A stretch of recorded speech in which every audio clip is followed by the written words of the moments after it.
জয় গুরু, জয় গুরু, জয় শ্রীকৃষ্ণ, জয় শ্রীকৃষ্ণ। ঠাকুরমার কে চ্যানেলে স্বাগত। এখন বলছি ব্রহ্মা এবং নারদের কথোপকথন। ব্রহ্মার মানসপুত্র নারদ।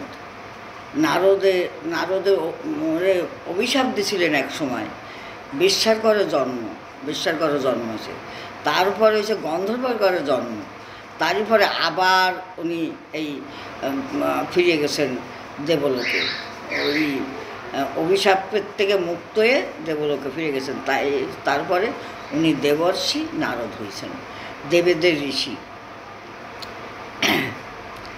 এখন দেবর্ষি নারদ ব্রহ্মার কাছে জিজ্ঞাসা করছেন কি, পিতা, এই যে পৃথিবী, এই জীবজগৎ কীভাবে সৃষ্টি হলো, কি করে কি হলো, কীভাবে বা লয়প্রাপ্ত হয়?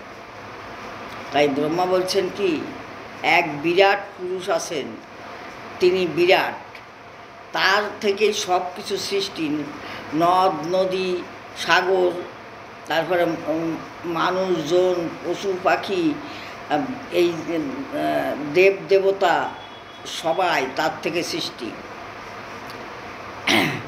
আর এই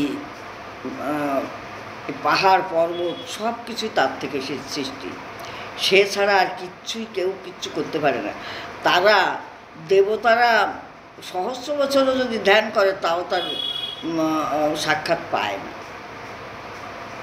সেই প্রভু ভগবান নারায়ণ বিরাট, সেই তার আকাশ পাতাল, তল মহাতল পাতাল সব কিছু তার সৃষ্টি,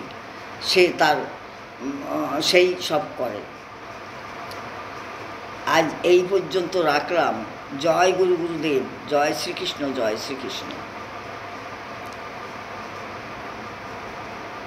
ঠাকুরমার কে চ্যানেলে ধন্যবাদ।